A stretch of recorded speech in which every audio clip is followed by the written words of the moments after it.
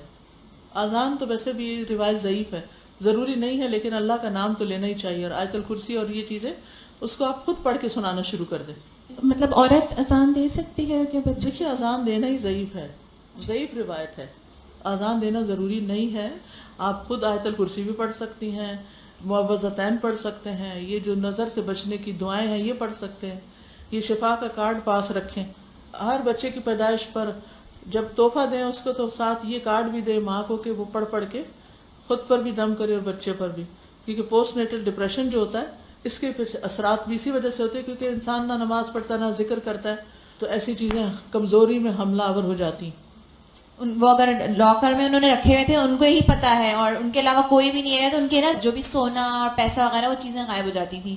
وہ بہت پریشان ہوئے، انہوں نے مطلب سوچا کہ اور تو کوئی ہوتا نہیں، انہوں نے پھر جب ایک مسنون رقیہ والے تھے ان سے پوچھا تو انہوں نے کہا کہ آپ بسم اللہ پڑھ کے جب بھی لاک کریں گے آپ دیکھیں پھر نہیں ہو، اور پھر اس کے بعد ان کا یہ پرابلم کب سے وہ اس کے اندر الجھے ہوئے تھے وہ سالو ہو گیا۔ جسے آپ ٹریول کرنے لگتے ہیں نا تو زپ بند کرتے ہیں نا آخر میں بیگ کی سب کچھ پیک کر کے، تو کیا کریں اس وقت بھی بسم اللہ پڑھے، کوئی نہیں کھول سکتا۔ کیا آیت الکرسی پڑھنے کے بعد بھی شیطان آ کے گرا لگاتا ہے؟ ہو سکتا ہے اس کے بعد کوئی نافرمانی کا کام کریں یا کچھ، تو پھر ایک بات یاد رکھیے کہ جب آپ نے ایک چیز پڑھ لی کر لی، اس سے ایک مجموعی پروٹیکشن ہے، پھر ایک جزوی پروٹیکشن ہے، پھر ایک موقع محل کی پروٹیکشن ہے۔ تو غرض یہ ہے کہ ہر موقع پر اللہ کا ذکر جاری رکھیں، صرف ایک چیز کو کافی نہ سمجھیں۔ بعض اوقات آپ یہ سندھ کی طرف جائیں، گاؤں وغیرہ، بہت جگہوں پر اتنی زیادہ چیزیں نہیں ہوتی کہ آپ برتنوں کو ڈھانک سکیں، تو آڑی لکڑیاں ایسے لکڑی کے ٹکڑے اس طرح کی چیزیں ہوتی ہیں، تو اس سے پتہ چل رہا ہے کہ کتنا ضروری ہے برتنوں کو ڈھانکنا۔ استاذہ ایک بات اور میرے ذہن میں آ رہی تھی کہ چھوٹے بچوں کی جو مائیں ہیں وہ اکثر پیمپرز فوراً چینج نہیں کرتی، کہ وہ کہتی ہیں کہ یہ بہت مہنگا ہوتا ہے اور ایک دفعہ کے بعد ہی ہم چینج کر دیں کیا؟ تو یہ بھی تو ایک وہ ہے کہ بچوں کو آپ نجاست کا عادی بنا دیتے ہیں اور اس محل میں رہتے ہیں پھر ان کے اندر سے احساس ہی ختم ہو جاتا ہے طہارت کا، اور پھر آپ دیکھیں کہ بعض بچے تو بڑے ہو کر بھی ان کو صحیح ٹوائلٹ کا استعمال نہیں آتا، اور جہاں چاہتے ہیں کھڑے ہو کے پیشاب کر دیتے ہیں، کپڑے گیلے کر دیتے ہیں یا بستر گیلا کر دیتے ہیں۔ تو تھوڑا سا ماؤں کو بچپن میں تکلیف کر لینی چاہیے، ہر وقت پیمپر پہنانا بھی نہیں چاہیے، آپ اپنے آپ کو پہنا کے رکھے ذرا۔ بچے بھی انسان ہیں، ٹھیک ہے مجبوری کے وقت کہیں آپ گھر سے باہر جا رہے ہیں یہ کچھ، ادروائز بچوں کو عادی بنائیں کہ آپ ان کو صاف ستھرا رکھیں۔ میں نے اپنے بچوں کو پیمپر نہیں پہنایا، ان کو عادت ڈالی ہے کہ وہ ہر تھوڑی دیر کے بعد کانشیس رہنا پڑتا تھا کہ اب یہ تھوڑا ٹائم گزر گیا، اب اس وقت اس کو ضرورت ہے۔ اس سے شیاطین کا حملہ بھی تو ہوگا نا بچوں کے اوپر بھی، اب چڑچڑے بھی ہو جاتے ہیں، اور آپ خود سوچیں کہ جب وہ نجاست میں رہنے کے عادی ہو گئے تو کہاں سے طہارت کا احساس رہے گا؟ پھر تربیت ہی ایسی کر رہے ہیں صرف اپنی کنوینئنس کے لیے، نہ ان کے پھر اوقات سیٹ ہوتے ہیں کہ انہوں نے کس وقت فارغ ہونا ہے، نہ ان کی کوئی روٹین بنتی ہے، حتیٰ کہ نرسری اور اسکول تک چھوڑ دیتے ہیں وہاں بھی پھر پیمپر ہی لگا رہے ہوتے ہیں۔ آخر اس صدی سے پہلے بھی تو ماؤں نے پالا ہے نا بچوں کو، کیسے پالا تھا؟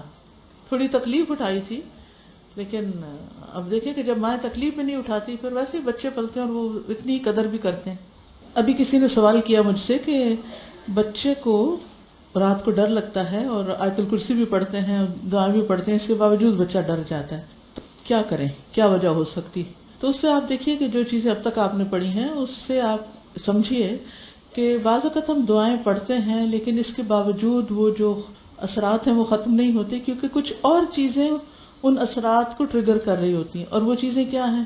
مثلاً گھر میں یا تو تصویریں لٹکی ہوئی ہیں یا پھر کوئی کتا وغیرہ رکھا ہوا ہے، کیونکہ حدیث میں آتا ہے کہ جس گھر والوں نے جانوروں کی حفاظت یا شکاری کتے کے علاوہ کتا رکھا تو ان کے عمل سے ہر دن 2 قرات کم ہوتے رہیں گے، یعنی عمل ضائع ہوتے رہتے ہیں۔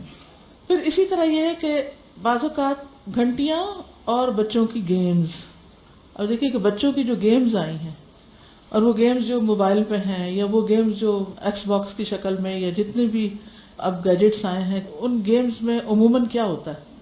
کیا دیکھتے ہیں، کیا کھیلتے ہیں، کرتے کیا ہیں؟ کس چیز کی پریکٹس کر رہے ہوتے ہیں؟ مارنے کی. دیکھیے چاروں طرف سے ایک ہی آواز آئی ہے، مارنے کی. ٹھیک ہے، اب وہ جو مارنے کی پریکٹس ہو رہی ہوتی ہے، اس کو کل کر رہے ہیں، اس کو مار رہے ہیں، اس کو مار رہے ہیں، اس کو گرا رہے ہیں، اس کو توڑ رہے ہیں، اس کو بم پھینک رہے ہوتے ہیں. ساری ڈسٹرکٹیو چیزیں جب وہ گھنٹوں بیٹھ کے کرتے ہیں تو کیا ان کے اثرات دل و دماغ پہ جاتے ہیں یا نہیں جاتے؟ پھر وہ کہیں جب اندر بیٹھ جاتے ہیں تو کہیں سے نکلیں گے یا نہیں نکلیں گے؟ نکلیں گے نا. پھر خالی ایک وقت میں آیت الکرسی پڑھنے سے بات نہیں بنے گی جب تک کہ آپ وہ چیزیں ان سے چھڑائیں گے نہیں، اس کا کوئی آلٹرنیٹ نہیں دیں گے. اب آپ دیکھیے کہ وہ تو اتنی ایڈکشن ہو چکی ہے کہ ان کو چھڑانا ایک الگ مسئلہ ہے. اور وہ ڈالی بھی ہم نے خود اپنی جان چھڑانے کے لیے کہ چلو یہ لو پکڑو، چپ کر کے بیٹھو، یہ لو موبائل، اور دو رکھے ہوئے، ایک ان کو پکڑا دیتے ہیں خود لے کے، تو خود اپنے کام میں لگے رہتے ہیں. تو پھر اس سے بچوں کی تربیت کیسے ہو؟ بچوں کی تربیت کے لیے تو ماں کو وقت دینا پڑتا ہے. پھر اسی طرح آپ دیکھیے کہ پیچھے اسراف کی بہت بات ہوئی تھی، فضول خرچی. تو اس میں آپ دیکھیے کہ پہلے جب بچے پیدا ہوتے تھے تو بچوں کے جو کپڑے ہوتے تھے وہ کس چیز سے بنتے تھے؟ پیدائش سے پہلے مائیں کیا کرتی تھیں؟ بڑوں کے کپڑوں سے جو کچھ بچتا تھا اس کو لے کے اس کو تھوڑا دو رنگ ملا کے ان کی فرلز بنا کے اور بچوں کے پیارے پیارے فراک اپنے ہاتھ سے سیتی تھی. لیکن اب کیا ہوتا ہے؟ سب خریدے جاتے ہیں. چلے کچھ لوگ تو افورڈ کر لیتے ہیں اور کچھ افورڈ نہیں کر سکتے. پھر جب افورڈ نہیں کر سکتے تو پھر کیا ہوتا ہے؟ گھر میں رونا دھونا ہوتا ہے. پھر وہ تنخواہ پوری نہیں ہوتی، پھر ہسبینڈس کے اوپر پریشر ہوتا ہے کہ بچے کا خیال نہیں رکھتا اور یہ بچے کی ضرورت پوری نہیں کرتا. یعنی اسراف ہماری نیڈ بن گیا ہے نا، یعنی اس کے بغیر بھی ہم کام چلا سکتے تھے. اب اس کا فائدہ کیا ہوتا تھا کہ گرمی سردی کے موسم کے مطابق بچے کو کاٹن کے یا موٹے ٹھنڈے گرم کپڑے، اور خاص طور پر بازو ڈھکے ہوئے، گردن ڈھکی ہوئی، سینہ ڈھکا ہوا، ایسے کپڑے پہنائے جاتے تھے. اب ہوتا کیا ہے کہ جو سلے سلائے یا ریڈی میڈ کپڑے خریدے جاتے ہیں تو بعض اوقات ان میں فیشن کا عنصر تو بہت ہوتا ہے، ڈیزائنر کلوتھز بھی ہوتے ہیں، لیکن وہ نہ پورا جسم ڈھکتے ہیں اور نہ ہی وہ پوری طرح کمفرٹیبل ہوتے ہیں. بعض بچوں کے کپڑے اتنے انکمفرٹیبل قسم کے ہوتے ہیں کہ دیکھ کے پریشانی ہوتی ہے کہ بچے بیچارے کیا فیل کرتے ہوں گے اور کیا محسوس کرتے ہوں گے اور کس اریٹیشن میں یہ پل رہے ہیں. تو کتنی ساری خرابیاں ان چیزوں سے پیدا ہو گئی ہیں کہ جس میں ہم نے اپنے آپ کو صرف تھوڑے سے آرام کے لیے دوسری مشقتوں میں ڈال لیا. اس میں استاذہ جس طرح بات ہو رہی ہے نا کہ بچوں کا ڈرنا اور وہ جو روحانی بیماریاں گھروں میں اور اس طرح سے، تو ہماری ایک ساتھی تھی قرآن کی کلاس کو کنڈکٹ کرتی تھی، تو وہ کہتی ہیں کہ ہمارے پاس ایک خاتون آتی تھی، جب ہم قرآن پڑھاتے تھے تو ان پہ جن حاضر ہو جاتا تھا، اکثر اس طرح ہوتا تھا. تو وہ سنتا تھا جن جو کچھ بھی ہے، کبھی ان کی آواز بدل جاتی تھی، کوئی سوال بھی کرتی تھی. تو کہتی ہیں ایک دن میں ان کو اپنے آفس میں لے گی کہ الگ سے ان سے بات چیت کروں. تو باتیں کرتے کرتے ان سے جب پوچھا کہ کیا چیز اٹریکٹ کرتی ہے جنوں کو اور اس طرح کی کوئی بات، تو کہنے لگی کہ جو ہی کسی گھر میں میوزک کی آواز بجتی ہے یا ٹی وی آن ہوتا ہے یا زور سے میوزک بجتا ہے تو ہمارے لشکر کے لشکر جہاں بھی آس پاس چاہے درختوں پہ ہیں چاہے دور دور جہاں سے ہم پورے لشکر اس گھر کو پکڑ لیتے ہیں، وہاں پہ حملہ کر دیتے ہیں. تو آج ہم دیکھتے ہیں نا کہ جو روحانی بیماریاں اور وہی سبب سمجھ نہیں آتا اور وہ سارا اور گھروں میں لڑائی جھگڑا فساد. جی تو اس کی یہ بھی ایک وجہ ہو سکتی ہے. بالکل، کیونکہ اب دیکھیے کہ جیسے گھروں میں کتا ہے یا گھر میں تصویر ہے یا صلیب کے نشان ہیں تو نبی صلی اللہ علیہ وسلم نے ان کو ہٹایا ہے. حضرت عائشہ کہتی ہیں کہ میں نے تکیے خریدے جن میں تصویریں تھیں، ان تصویروں کو دیکھ کر نبی صلی اللہ علیہ وسلم دروازے پہ ہی رک گئے، اندر نہ آئے. میں آپ کے چہرے پر کراہت کو پہچان گئی. یہ بخاری کی روایت ہے. میں نے عرض کیا یا رسول اللہ، میں اللہ اور اس کے رسول کی طرف توبہ کرتی ہوں، مجھ سے کون سا گناہ سرزد ہوا ہے؟ تو آپ نے فرمایا کہ یہ تکیے کیسے ہیں؟ حضرت عائشہ کہتی ہیں میں نے عرض کیا میں نے یہ تکیے اس لیے خریدے ہیں کہ آپ ان پہ بیٹھیں اور ٹیک لگائیں. آپ نے فرمایا تصویر والوں کو قیامت کے دن عذاب ہوگا اور کہا جائے گا تم نے جو بنایا ہے اسے زندہ کرو. پھر فرمایا جس گھر میں تصویریں ہوتی ہیں وہاں رحمت کے فرشتے نہیں آتے. اسی طرح یہ جو میوزک کے آلات ہیں اور یہ جو گھنٹی اور گھنگرو، نبی صلی اللہ علیہ وسلم نے بدر کے دن اونٹوں کے گلوں سے گھنٹیاں اور گھنگرو وغیرہ نکال کے پھینکنے کے لیے کہا تھا. یہ روایت بھی مسند احمد کے اندر ہے. نمبر 14 غض البصر، نگاہیں جھکانا، غض بصر کرنا. فالشیطان قد يستخدم بصر الانسان فی النظر الى ما لا يحل له من النساء الفاتنات. بس شیطان کام لیتا ہے انسان کی نظر سے، یا انسان کی نظر کو استعمال کرتا ہے اس چیز کو دکھا کر جو فتنے میں ڈالنے والی عورتوں میں سے اس کے لیے حلال نہیں. یعنی بعض اوقات مرد حضرات راستوں میں، بازاروں میں، اپنے آفیسز میں ایسی خواتین کو دیکھتے رہتے ہیں جو اپنے لباس، اپنے حال حلیے سے ان کو فتنے میں مبتلا کرنے والی ہوتی ہیں. فَيَكُونُ ذَلِكَ ذَرِيعَةً إِلَى ارْتِكَابِ مَا هُوَ أَعْظَمُ، تو یہ نظر ڈالنا جو ہے یہ ذریعہ بن جاتا ہے بڑے بڑے گناہوں کی طرف جانے کا. فَعَلَى اللَّبِيبِ، تو عقل مند پر لازم ہے أَن يَغْلِقَ هَذَا الْبَابِ، کہ وہ اس دروازے کو ہی بند کر دے، اپنی نظر کی حفاظت کرے. وَأَن يَحْفَظَ بَصَرَهُ، اور اپنی نگاہ کی حفاظت کرے. ان متابعت النساء فی الطرقات والاسواق، راستوں اور بازاروں میں عورتوں کا پیچھا کرنے سے، یعنی اپنی نگاہیں ان کے پیچھے نہ دوڑائے. فعن علی رضی اللہ عنہ، حضرت علی رضی اللہ عنہ سے روایت ہے، قال، کہتے ہیں، اردف رسول اللہ صلی اللہ علیہ وسلم الفضل، رسول اللہ صلی اللہ علیہ وسلم نے حضرت فضل کو اپنے پیچھے بٹھایا. ثم سارا، پھر چل دیے، یعنی سفر کر رہے تھے. حتی رأى الجمرۃ، یہاں تک کہ آپ نے جمرہ عقبہ کو دیکھا، یعنی حج کا موقع ہے یہ. فرماہا، تو آپ نے اس کی رمی کی، یعنی سواری پہ تھے آپ، حضرت فضل آپ کے ساتھ بیٹھے ہوئے تھے اور آپ نے سواری سے ہی رمی کی. فأتته امرأة شابۃ من خثعم، تو آپ کے پاس خثعم قبیلے کی ایک نوجوان عورت آئی، اور وہ بھی ظاہر حج ہی کر رہی ہوگی. فقالت، کہنے لگی، ان ابی شیخ کبیر، میرا والد ایک بہت بزرگ انسان ہے، بوڑھا ہے. وقد ادرکتہ فریضۃ اللہ تعالی فی الحج، لیکن اللہ تعالیٰ کا فریضہ جو حج کے بارے میں ہے وہ اس پر لازم ہو گیا، اس نے اس کو پا لیا، یعنی حج لازم ہو گیا اس پر. فہل یجوز ان احج عنہ، کیا جائز ہے کہ میں اس کی طرف سے حج کر لوں، اپنے باپ کی طرف سے؟ بیٹی پوچھ رہی ہے. قال نعم، آپ نے فرمایا ہاں تم کر سکتی ہو، حج بدل جس کو کہتے ہیں، وہ زندگی میں بھی ہو سکتا ہے. یاد رکھیے حج بدل صرف فوت ہونے والوں کا نہیں، زندہ بھی جو لوگ ایسے بوڑھے اور اتنے عاجز لاچار ہیں کہ سفر نہیں کر سکتے، ان کی طرف سے ان کے بچے وغیرہ کر سکتے ہیں. قال ولوا رسول اللہ صلی اللہ علیہ وسلم عنق الفضل، اور رسول اللہ صلی اللہ علیہ وسلم نے موڑ دیا حضرت فضل کی گردن کو، یعنی آپ صلی اللہ علیہ وسلم نے حضرت فضل کا منہ دوسری طرف موڑ دیا. فقال له العباس، تو حضرت عباس نے اس سے کہا، یا رسول اللہ، اے اللہ کے رسول، مالک لویت عنق ابن عمک، ایسا آپ نے کیوں کیا کہ اپنے چچا کے بیٹے، اپنے کزن کی گردن آپ نے موڑ دی؟ قال، آپ نے فرمایا، رأیت شابا و شابتا، میں نے دیکھا کہ ایک نوجوان مرد ایک نوجوان عورت کو دیکھ رہا ہے، یعنی ایک نوجوان لڑکی سامنے کھڑی ہے اور یہ نوجوان لڑکا ہے. فخفت الشیطان علیہما، تو ان دونوں کے بارے میں مجھے شیطان کا ڈر لگا کہ وہ ان پہ حملہ آور ہو جائے گا اور ان کے دل میں ایک دوسرے کے بارے میں برے خیالات ڈال دے گا. یعنی ینگ بوائے ینگ گرل ایک دوسرے کے آمنے سامنے آ گئے ہیں. اس وجہ سے لڑکی کو تو آپ نے کچھ نہیں کہا، لیکن حضرت فضل کا رخ پھیر دیا. اب اس حدیث کو دیکھیے، اس کو سامنے رکھتے ہوئے آج کل ہمارے معاشرے میں جو کچھ ہو رہا ہے، کزن سے بات کرتے ہوئے، کلاس فیلوز سے بات کرتے ہوئے، میل ٹیچرز سے بات کرتے ہوئے ہمارا طریقہ اور رویہ کیا ہوتا ہے، اور ایون ٹیچرز کا کیا ہوتا ہے. ہنسی مذاق ہو رہے ہیں، آمنے سامنے باتیں ہو رہی ہیں، غض بصر کا تو کہیں تصور بھی نہیں، خیال بھی نہیں، کوئی تعلیم بھی نہیں، نہ ماں باپ کی طرف سے تعلیم ہے اور نہ بچے خود اس چیز کا خیال کرتے ہیں، بلکہ اس کو کانفیڈنس کی علامت سمجھتے ہیں. کہ آپ لوگ ایسی باتیں سوچتے ہیں، ہر ایک کو انسان بری نظر سے تھوڑی دیکھتا ہے. آپ سوچئے کہ یہ بات کس کی طرف سے آئی ہے؟ جس نے پیدا کیا. الا یعلم من خلق وهو اللطیف الخبیر، کیا وہ نہیں جانتا جس نے پیدا کیا؟ وہ تو باریک بین ہے، خوب خبر رکھتا ہے، اس کو سب پتا ہے کہ دلوں میں کیسے خیالات آتے ہیں جب ایک مرد ایک عورت کو غور سے دیکھتا ہے یا پھر عورت مرد کو اس طرح دیکھتی ہے. اور بعض اوقات کیا ہوتا ہے کہ انسان ایسے واقعات سے کسی مصیبت میں گرفتار ہو جاتا ہے، پھر ہر وقت اس کا خیال رہتا ہے، نہ شادی ہو سکتی ہے، اور بعض اوقات شادی شدہ لوگ بھی ایسے مصیبتوں کا شکار ہو جاتے ہیں. اب اس میں مرد تو بعض اوقات جا کے دوسری شادی کر لیتے ہیں یا دوسری لڑکی کے گھر توڑوا دیتے ہیں، لیکن عورت اگر ایسی کسی مصیبت میں گرفتار ہو جائے تو گھر بھی ہے، بچے بھی ہیں، اور کسی ایسے انسان کا خیال بار بار دل میں آئے چلے جا رہا ہے جس کے ساتھ کوئی تعلق ہی نہیں ہے اور نہ ہو سکتا ہے. تو اس سے بڑا شیطان انسان کے ساتھ کیا دشمنی کر سکتا ہے کہ اس کا چین ہی لٹ جائے.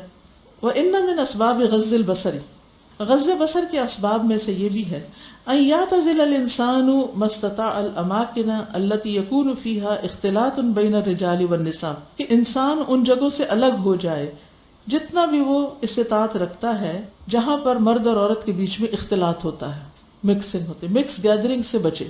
کل اسواق مثلا بازار ہے، یعنی بازار میں بہت زیادہ عورتوں کا جانا ناپسندیدہ ہے. وقد قال سلمان الفارسی رضی اللہ عنہ، سلمان فارسی رضی اللہ عنہ کہتے ہیں لا تکونن ان استطعت اول من يدخل السوق، ہو سکے تو تم سب سے پہلے تم ہی بازار میں جانے والے نہ ہو، ولا آخر من يخرج منها، اور نہ وہ جو سب سے آخر میں بازار سے نکلتے ہیں. اور بازار جانا بھی ہو تو ضرورت کے تحت جائیں، چاہے مرد ہو یا عورتیں. فانها معركۃ الشیطان، کیونکہ وہ شیطان کا معرکہ ہے. وبها ينصب رايته، وہیں وہ اپنا جھنڈا گاڑتا ہے. یعنی بازار ایسی جگہ ہے کہ جہاں شیطان خوب سرگرم عمل ہوتا ہے. تو یہاں بیسیکلی نظر کی حفاظت کی بات کی گئی. رسول اللہ صلی اللہ علیہ وسلم نے فرمایا، سلسلہ صحیحہ کی حدیث ہے، گناہ دلوں پر غلبہ پانے والا ہے اور ہر نظر میں شیطان کی ہرس ہوتی ہے، ہر نظر میں شیطان کی ہرس ہوتی ہے. حضرت علی سے آپ نے فرمایا تھا کہ پہلی نظر تمہیں معاف ہے لیکن دوسری معاف نہیں، کچھ ہوگی اس کی. تو اگر ایک دفعہ انسان کسی ایسی چیز پہ نظر پڑے جس میں اٹریکشن محسوس ہو تو دوسری دفعہ اپنے آپ کو خود ہی روک لے. 3 افراد کی آنکھیں قیامت کے دن آگ کو نہ دیکھیں گی. وہ آنکھ جو اللہ کے ڈر سے رو پڑی، وہ آنکھ جس نے اللہ کے راستے میں پہرا دیا، وہ آنکھ جس نے اللہ کے حرام کردہ امور سے چشم پوشی کی، یعنی حرام چیزوں سے نظر پھیر لی، دیکھا ہی نہیں. اور اس میں آپ دیکھیے کہ خاص طور پر جو ایک تو ہے سامنے لوگوں کو دیکھنا، اور اب ہمارے دور میں تصویر کا بہت بڑا فتنہ آ گیا. اور اس میں بھی آپ دیکھیے کہ بہت سی تصویریں جعلی ہوتی ہیں، یعنی اصلی نہیں ہوتی. ان کو اس طرح فوٹو شاپ میں یا جو مخصوص سافٹ ویئرز ہوتے ہیں اس کے ذریعے ان کو ایک نیا ہی رنگ اور ایک نئی شکل دے دی جاتی ہے جو بہت اٹریکٹیو ہوتی ہے. تو ان کی حقیقت بھی کچھ نہیں ہوتی، لیکن ان کو دیکھ دیکھ کے لوگ اپنے آپ کو بیمار کرتے رہتے ہیں. نمبر 15، ترک الخلوت بالمرأة الاجنبیتی، ترک چھوڑنا، الخلوتی اکیلا ہونا یا اکیلے پن کو، بالمرأة الاجنبیتی اجنبی عورت کے ساتھ، یعنی کسی بھی نامحرم عورت کے ساتھ کسی مرد کو اکیلے نہیں بیٹھنا چاہیے جہاں کوئی اور انہیں نہ دیکھ سکے نہ ان کے بیچ میں آ سکے.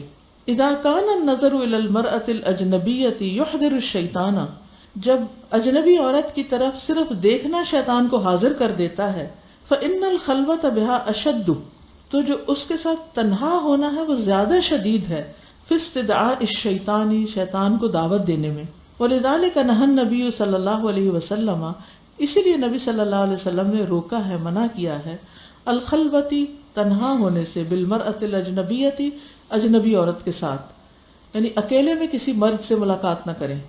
فعن ابن عباس رضی اللہ عنہما، ابن عباس رضی اللہ عنہما کہتے ہیں، ان رسول اللہ صلی اللہ علیہ وسلم قال، نبی صلی اللہ علیہ وسلم نے فرمایا، لا یخلون رجل بامرأة، کوئی مرد کسی عورت کے ساتھ تنہائی میں نہ بیٹھے، ولا تسافر امرأة الا ومعها ذو محرم، اور نہ عورت سفر کرے مگر یہ کہ اس کے ساتھ اس کا محرم ہو.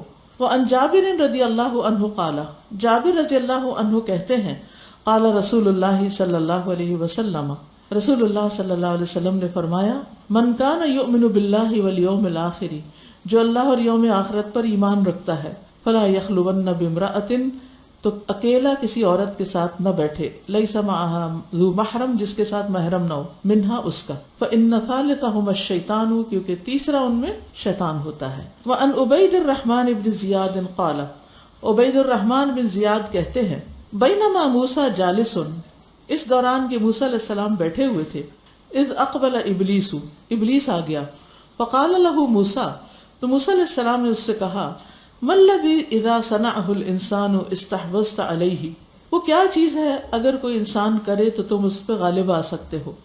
قال اذا اعجبتہ نفسہ، جب اس کو اپنا آپ بڑا اچھا لگنے لگے، یعنی عجب میں مبتلا ہو، واستکثر عملہ، اور وہ اپنے عمل کو بہت زیادہ سمجھے، ونسی ذنوبہ، اور اپنے گناہوں کو بھول جائے. سبحان اللہ، یعنی جو شخص عجب کا شکار ہو جاتا ہے، اپنے آپ کو بڑا حسین سمجھتا ہے، بڑا خوبصورت، اور اپنے آپ کو ہر اینگل سے دیکھنا، اس شخص پہ شیطان آ جاتا ہے جو اپنے آپ کو بہت پسند کرتا ہے. کچھ لوگ چاہتے ہیں کہ ہر اینگل پہ گھر میں آئینے لگائے ہوتے ہیں، کبھی ادھر سے دیکھتے کبھی ادھر سے دیکھتے، کیسے لگ رہے ہیں، سیلفیز پھر اس کے بعد یہ کہ بعضوں کا شیشہ دیکھنے کا نہیں ہوتا تو کچھ لوگ اپنے ہاتھوں کو بار بار دیکھتے رہتے ہیں، یعنی ان سے متاثر ہوتے رہتے ہیں. تو یہ چیز جو ہے یہ بھی ناپسندیدہ ہے اور شیطان کو یہ بڑی اچھی لگتی. تو یہ انسان کی ویکنس ہے اور شیطان اس ویکنس کے ذریعے بھی آ جاتا ہے. اور پھر جو اپنے عمل کو بہت اچھا سمجھے، بہت زیادہ سمجھے کہ میں نے بڑے نیکی کے کام کیے ہیں، یہ بھی بڑا حربہ ہے شیطان کا. میرے جیسا تو صدقہ کوئی نہیں کرتا، کوئی یہ ایسا نہیں کرتا ایسا. اور پھر یہ صرف دین کا عمل نہیں، دنیاوی اعمال بھی آپ دیکھیں. کچھ لوگوں کو اپنی سکلز پر، اپنے کاموں پر بڑا ناز اور بڑا فخر ہوتا ہے. کہتے ہیں نا ہمسا ہے کوئی تو سامنے آئے. تو یہ بھی شیطان کو دعوت دیتا ہے. تیسری چیز نسی ذنوبہ، اپنے ہی گناہ بھول جائے. استغفر اللہ، یعنی انسان اپنے غلطیوں گناہوں کو بھلا دے. وَأُحَذِّرُكَ ثَلَاثًا، اور میں تجھے 3 باتوں سے خبردار کرتا ہوں. لا تخلو بامرأة لا تحل لك، کسی عورت کے ساتھ تنہائی میں نہ بیٹھنا جو تیرے لیے حلال نہ ہو. فإنه ما خلا رجل بامرأة لا تحل له الا كنت صاحبه دون اصحابي، جب بھی کوئی مرد کسی عورت کے ساتھ جو اس کے لیے حلال نہیں ہوتی، یعنی حرام ہوتی ہے، نامحرم ہوتی ہے، اس کے ساتھ اکیلا ہوتا ہے تو میں اس کا ساتھی بن جاتا ہوں اپنے ساتھیوں کو چھوڑ کے. حتی افتنہ بہا، یہاں تک کہ میں اس عورت کی وجہ سے اس شخص کو فتنے میں ڈال کے رہتا ہوں، یعنی اس مرد کے پیچھے لگا رہتا ہوں حتیٰ کہ اس عورت کے ذریعے اس کو فتنے میں مبتلا کر دیتا ہوں. اب جب کوئی بھی مرد کسی عورت کے فتنے میں مبتلا ہوتا ہے، خواہ شادی شدہ ہو یا نہ ہو، تو پھر نتیجہ کیا ہوتا ہے؟ کیا ہوتا ہے گھروں میں؟ کیا ہوتا ہے اگر نوجوان لڑکے بیٹے اگر اس فتنے میں پڑ جائیں تو ان کا موڈ اور مزاج کیسا ہو جاتا ہے؟ ان کا مال کہاں خرچ ہونے لگتا ہے؟ ان کی پڑھائی کا حال کیا ہوتا ہے؟ ان کے کام، کاروبار، جاب، بزنس کیا گزرتی ہے اس پر؟ سب نے ایسی کہانیاں سن رکھی ہیں نا کہ کسی عورت کے پیچھے لگ کے. اور بعض اوقات یہ ہوتا ہے اپنے سے عمر میں بڑی ہوتی، بعض اوقات وہ بالکل کسی اور ملک، کسی اور جگہ کی ہوتی. اب تو وہ سوشل میڈیا کے فتنے کی وجہ سے ساری حدیں پار ہو گئی ہیں. پہلے تو کئی پردے ہوتے تھے نا، ان کو پار کر کے کوئی فساد کے لیے نکلتا تھا، وہ سارے گر گئے ہیں. تو ہر چیز ہتھیلی میں آ گئی ہے، کچھ بھی مشکل نہیں. دن ہو رات ہو کسی بھی وقت رابطہ آسان ہے. تو فتنہ ختم ہونے کا نام نہیں لیتا. کوئی ایک جگہ چھوڑ کے دوسری جگہ چلا جائے انسان تو بھی کئی فساد فتنے سے بچ جاتا ہے. لیکن اب تو دور جا کے بھی دور نہیں ہوتے، لوگ ساتھ ہی ہوتے ہیں تو مصیبت سے جان چھوٹتی نہیں. پھر آپ دیکھیں کہ جب شادی شدہ مرد جو ہے وہ اگر کسی ایسے فتنے میں پڑ جاتا ہے پھر کیا ہوتا ہے؟ بیوی کے ساتھ کیا سلوک ہوتا ہے؟ بیوی کے حقوق کا کیا ہوتا ہے؟ بیوی پہ حتیٰ کہ ظلم ہونے لگتا ہے. اور شادی شدہ ہوتے ہوئے اگر کوئی مرد زنا کرتا ہے تو اس کا انجام کیا ہے؟ بچوں کے مستقبل کو بھول جاتا ہے، گھر میں فتنہ فساد ہو جاتا ہے، اپنی بیوی انتہائی بری لگنے لگتی، اس کی ہر ادا ہر چیز ہی بری لگنے لگتی کیونکہ دماغ پہ کوئی اور چھایا ہوا. اسی طرح اگر عورت کوئی اس مصیبت میں پڑ جاتی تو بعض اوقات اپنے ہی بچے، اپنا گھر، اپنا سب کچھ اس کو برا لگنے لگتا ہے. اپنے شوہر کی ہر بات بری لگتی ہے کیونکہ دل میں کوئی اور سمایا ہوا ہے. کسی پروڈکٹیو کام میں دل ہی نہیں لگتا. کتنا بڑا فتنہ ہے. حاصل کیا ہے؟ ایسی ذہنی عیاشی کا حاصل کیا ہے؟ ایک وقتی شہوت اور لذت کی تسکین، اور انجام کتنا بھیانک ہے دنیا میں بھی آخرت میں بھی. اور افسوس یہ ہے کہ اب ان چیزوں کو عام طور پہ برائی سمجھا بھی نہیں جاتا. اگر کوئی لڑکا کرے تو چھوڑو، لڑکے ایسا کرتے ہی ہیں.